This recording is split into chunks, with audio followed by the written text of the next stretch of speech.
o direito. Não me venham com a conversa de que tem uma parte dos aplicativos, dos trabalhadores de aplicativos, que querem o empreendedorismo. Olha, isso é um setor muito pequeno, uma parte da categoria, não pode ser o motivo para supressão na prática da CLT, eu repito, onde passa o boi, passa a boiada.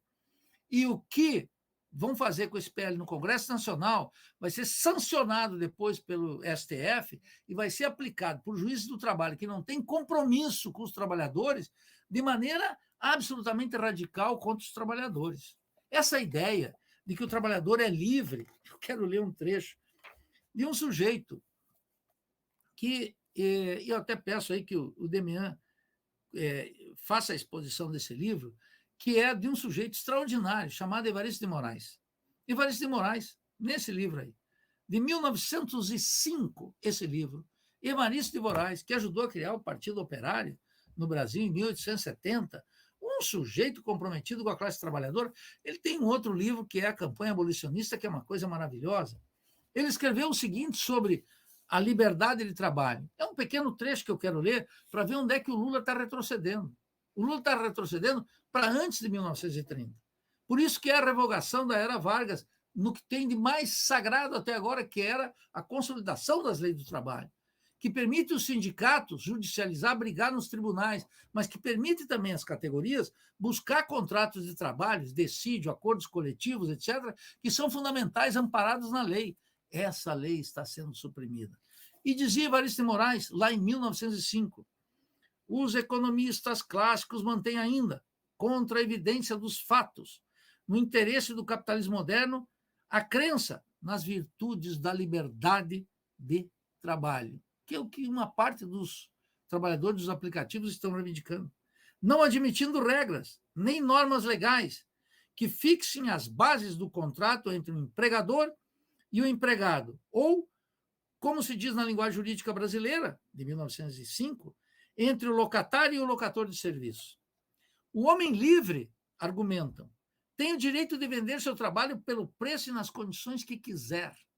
Olha o argumento desse Luiz Marinho, esse ministro mequetrefe, de quinta categoria, um carreirista político, sem nenhum compromisso com os trabalhadores, está voltando a essa época aqui, anterior a 1930, anterior a 1940, a consolidação das leis do trabalho, que deixa qualquer homem com duas moléculas de honestidade intelectual indignado com o que vai representar já uma velhice sem previdência social para milhões de trabalhadores e para aqueles que estão entrando no mercado de trabalho sem direitos de lutar nos tribunais pelas regras mínimas, com salários muito rebaixados.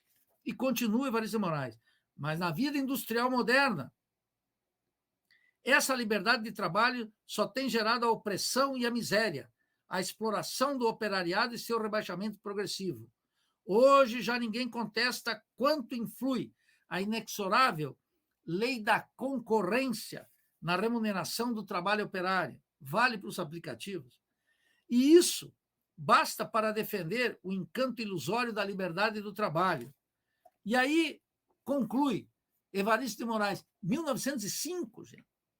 Não tinha nem Getúlio Vargas, mas já tinha lucidez. Já tinha um sujeito gigantesco, intelectualmente culto, comprometido com o povo trabalhador brasileiro, que dizia o seguinte: essa lei dos salários não pode ser desprezada por qualquer industrial sem consequências ruinosas. A filantropia, em tais casos, quer dizer falência certa. O grande organizador do socialismo científico, Karl Marx, já havia dito que, não obstante parecer que o trabalhador vende livremente seu trabalho, bem se percebe, afinal, que ele não é um agente livre, que o tempo pelo qual ele empenha seu esforço lhe é imposto pelas circunstâncias. E o capitalismo devorador não abandona a presa enquanto tem a sugar uns restos de sangue e de músculo. Essa revogação da consolidação das leis do trabalho, meus camaradas, que o Lula pactou com as empresas, iFood e tudo, e cinicamente ainda dizia: vamos insistir com a iFood e outras empresas, todas empresas multinacionais, que estão desrespeitando uma consolidação das leis do trabalho que vai ser sancionada pelo covil de ladrões, se não piorada em seus aspectos cruciais, e não encontrará no STF um respaldo para os trabalhadores lutarem. Esses sindicatos cotistas, esses sindicatos lulistas que estão silenciando sobre essa brutalidade, os parlamentares, esse partido, está cometendo um crime contra a classe trabalhadora. Não é qualquer coisa que está sendo feito. Não é qualquer revogação que está sendo realizada. É simplesmente o fim do direito do trabalho no Brasil. Abriu a porteira completamente. É isso que esse governo de centro-direita, cada vez mais à direita, comprometido com o grande capital, com a política externa do Partido Democrata de Washington, alinhado com as teses da filantropia do Vaticano, arraigado na economia política do Plano Real, cujos pilares nós sabemos: câmbio flutuante, superávit fiscais e metas de inflação, convivendo harmonicamente com Campos Neto e o Banco Central, não revisando a reforma trabalhista nefasta de 2017, não revogando as reformas que Bolsonaro e Temer fizeram, que foram objeto de campanha e que se falava em revogação, não só não estão revogando, como estão acabando com a CLT. Não é indignante isso? O que falta? Falta o quê para as pessoas se darem conta desse brutal ataque que, em nome da liberdade do trabalho, de uma parte dos trabalhadores de aplicativos, o governo rompa com 80 anos de legislação trabalhista. Nem vou falar da efetividade de sua prática no Brasil, porque os juízes não são todos iguais. Há juízes que humilham os trabalhadores, vocês sabem. Há juízes que penalizam, estão do lado do capital, mesmo sendo juízes do trabalho. Nem vou falar do Supremo Tribunal Federal, cuja maioria é indicado por Lula e Dilma. Se eu não estou equivocado, hoje 8 dos 11.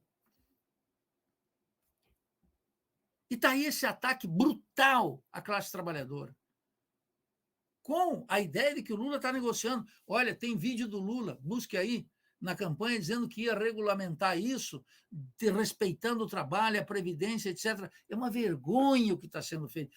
E mais vergonhoso ainda é ver deputados, senadores, comentaristas, youtubers, petistas, lulistas de todo tipo, justificando sob o argumento de que essa gente não tinha nada e agora passa a ter algo, quando essa gente tinha CLT, que agora vai ser jogada na lata do lixo. Esse